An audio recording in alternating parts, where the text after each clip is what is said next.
Hi, welcome back to my channel. I am TonyBigBlind, and today in the worlds of cards and tankards, we will be looking at the deck that was used to win the largest event in VR card game history to date, and talking with the person who made it all happen. If you don't know what Cards and Tankards is, it is a virtual reality collectible card game currently available on the Oculus App Lab and the Steam store for free. The game has you in a tavern with up to 15 other players, which is similar to a card shop, in which you can socialize, create a deck, and battle opponents at tables in order to collect both new cards and amazing cosmetics. But enough about the quick explanation of what Cards and Tankards is, and let's jump into the content for the video. A couple months ago, the developers at Cards and Tankards hosted their largest tournament to date, hosting over 100 players with a overwhelming prize pool of over $150 and a lot of in-game currency to give out. In just a bit here, we will be meeting the man who took down the whole event, beating countless of players throughout the day, and claiming the ultimate prize of Cards and Tankards Champion. We will also be taking an in-depth look at the deck that they used to win the whole event. Now, without further ado, let's meet this player who took down the event. Well, my name is Sirpenguinn. I've started playing the game back in April of 2021. I play Card and Tankards a lot. You'll see me in a lot of private taverns if you ever happen in them, and you may spot me in a public tavern sometimes. Alright, great. Alright, so in terms of the event, how much and what kind of prep did you do? I actually spent 2 or 3 months with my buddy Julius and a couple other teammates like Last Resort and Laser Shark, and we just went through all the decks. We were just playing against him. We kept refining on one deck. For a while, we settled on a Lumbering Striker Revital build, so we went for that.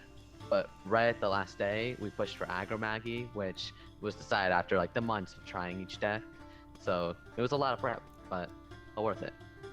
Talk us through your experience with the event. How it was like playing in it. I think it was really fun to play. It may have been like a long time to play VR, and it was a bit stressful with like hundreds of people coming in and talking all the time, trying to get taverns. But I think it was a really fun experience. Got to meet a lot of people, a lot of fun decks. I was surprised by a lot I played. So I mean, it was a really nice experience. Alright, let's get right into the deck list.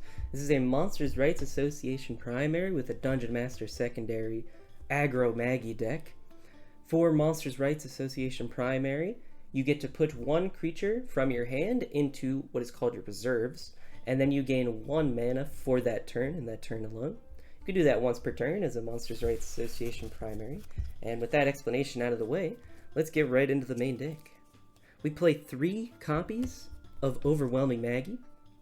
This card is an absolutely incredible card. 10 mana, 9 attack, 9 health. On entrance, it does 9 damage randomly spread across your opponent's field, basically wiping out their entire field most of the time. As an aggro deck, we're primarily going to be losing a lot of steam mid to late game, but this card absolutely lets us get back in the game because it will completely wipe away our opponent's field with just how strong this card is right now. Also, as another effect, if you put it into your reserves, like I was explaining earlier, you get 2 mana instead of 1, but you also lose 2 health, but we don't really care about that. We're just looking to swing as hard as possible, as fast as possible, and this card helps us get through some of our opponent's tougher creatures. The next card we play is 3 copies of Power Inequality. This card, absolutely essential for the deck. That's what makes Magi so good. Traditionally, 10 mana is very hard to get out there, but with Power Inequality, its effect, 6 cost spell, and if you have 1 or 0 creatures on your field whenever you play this spell, you get to mobilize a 7+ creature from your reserves. What that means is it takes a random 7 to 10 cost creature from your reserves and puts it into play, which is absolutely incredible when you're playing Magi, because it turns it from a 10 mana to potentially a 4 mana, because you can put Magi in your reserves when you're at 4 mana to go up to 6, and then you can play Power Inequality to bring the Magi right out. This is an actually busted combo right now, and it will be changed in the future, although for now it remains unchanged. There's also some secondary text of Power Inequality saying that if you have more than 1 creature, you mobilize a 4-cost instead, and if you don't mobilize anything, you summon a random 4-cost creature from the game. But we're not going to be too worried about that. The only thing we want to do with this card is getting Magi in play early.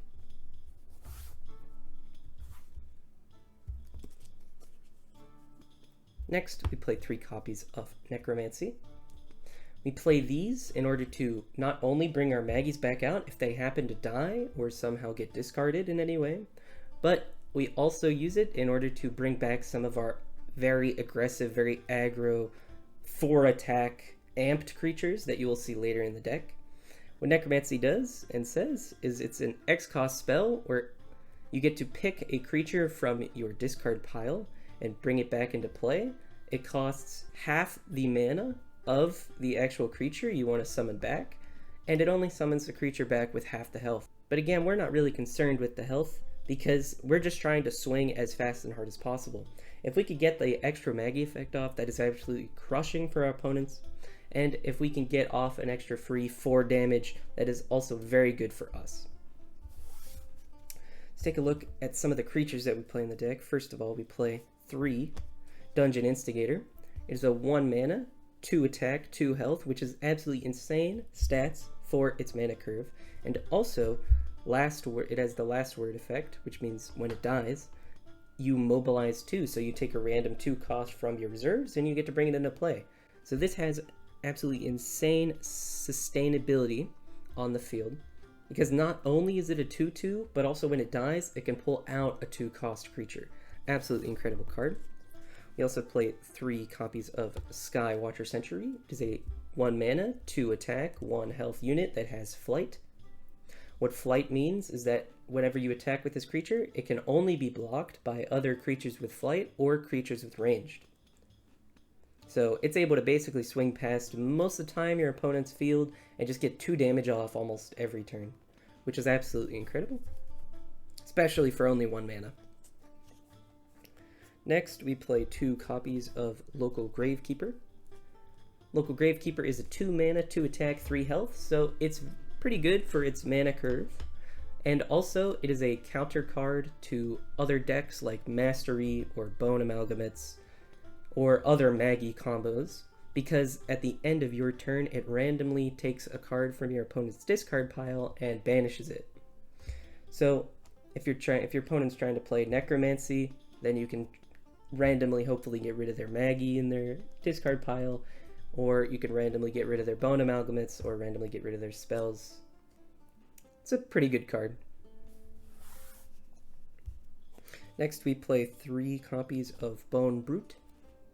This is a 2 mana, 3 health card, just like Local Gravekeeper, although this one is pretty different in that if you play a spell on your turn, this card gains +1 attack and amped. What amped means is that the card can attack the turn it is brought into play, other than normal, which is you have to wait a turn before you can attack with it. So 3 damage for just a 2 mana card if you play a spell, which most of the time you'll probably be able to play one of the many different spells that we play in the deck. It is a great card for any aggro deck.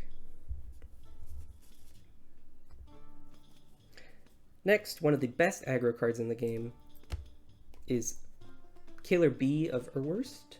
We play 3 of those, of course, because it is a 4 attack, 1 health for 2 mana. It has flight and amped, so it attacks the turn it comes into play, and it basically swings past your opponent's entire field with the flight. So it's basically just 4 damage for 2 mana, but at the end of your turn, it does sacrifice itself, which is what Aftermath means, end of your turn, and so that means it takes itself off of the field and puts it into your graveyard. This is another excellent Necromancy target because it's basically 4 damage for free that you can have whenever you want with Necromancy, or that you can put down whenever you want in your hand. And 4 damage for free in a 30 health game, that can swing games for sure, especially when you play 3 of them. That's 12 damage right there. 3 more Necromancies can get you up to much larger numbers, of course. We play 1 copy of Cautious Hunting Party. This is some of the range that I was talking about earlier. It is 3 mana for 2 attack and 1 health, and it has ranged.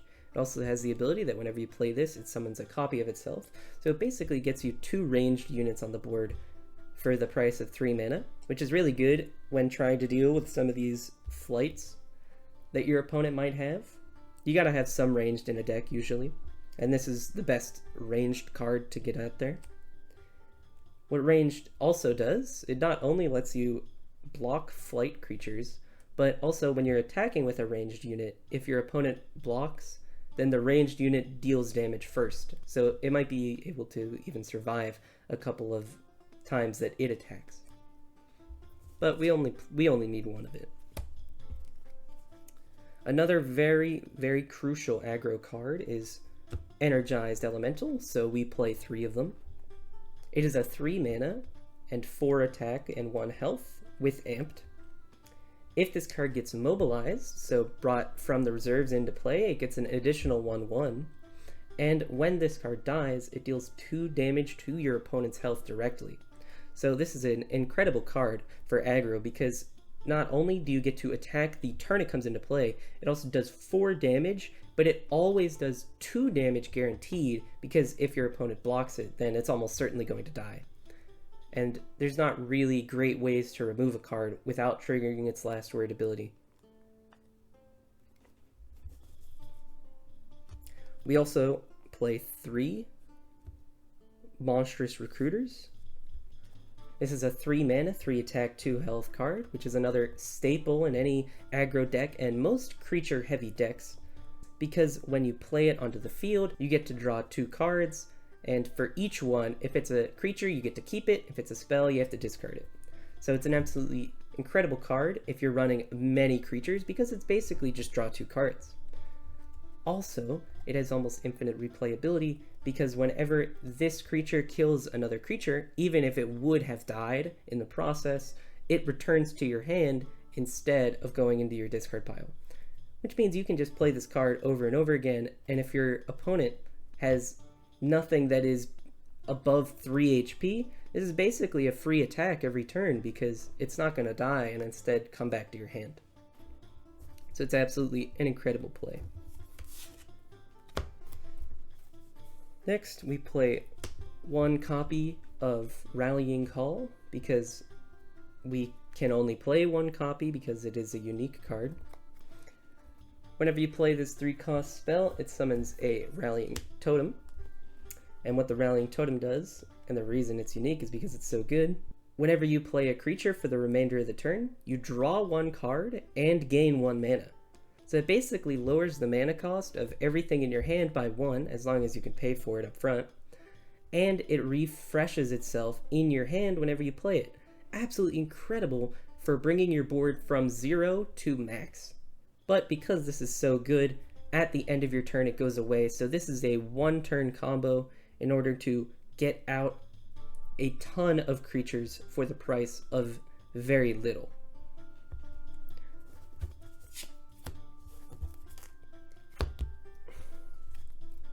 Next, looking at some removal stuff, we have 1 copy of Springtrap. This card is mainly here to counter some power inequality plays if your opponent brings out, for example, Lumbering Striker, which is a very high health, very high attack card, which we would not be able to remove otherwise. This is also good for removing other high mana card that your opponent might bring out early, but it's mainly for stuff like Lumbering Striker. We play 3 copies of Dark Matter Blast, which is a 1 mana spell that does 3 damage and then 1 damage to yourself. This is just a very simple removal card. We could use it to activate our Bone Brute because it's only 1 mana, so we can play it with a Bone Brute on a 3 mana turn, or even on a 2 mana turn if we reserve something.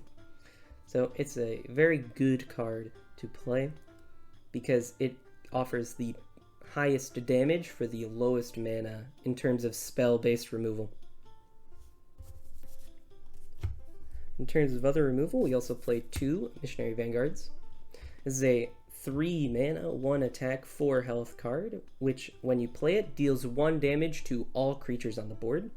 Now, while it is true that we have 1 health creatures a lot throughout this deck, it is almost certainly true that our opponent could have an equal amount, if not more, that would almost certainly make us want to play this card on our turn. Especially if we don't have many creatures because our game's been really slow. Playing one, if not both of these, will hopefully do similar things to a Magi, as long as our opponent only has very low health creatures. And lastly, we must play in any aggro deck 3 copies of Riotous Recruitment. It is a 5 mana spell that when you play it, mobilizes 2 or 3, and mobilizes 2 or 3 again, which means for the price of 5 mana, you could potentially bring up to 3 creatures from your reserves out into play, which is absolutely huge. You can go from 0 creatures to 3, and those creatures can be some of these creatures that have amped, such as Energized Elemental or Killer Bee. That would be absolutely incredible for any play. That could be a potential 12 damage turn off of just a 5 mana spell. Also, if you're running low on cards, this card can also be used for card draw, as any creature that each of these mobilized texts that don't activate because you don't have a creature in your reserves that can fulfill the requirement, you get to draw a card instead. So this could either be a 5 mana draw 3 or a 5 mana play 3 creatures onto the board. Both are absolutely incredible effects and much needed in any deck if you're going to be playing aggro of any sort. So that's the main deck.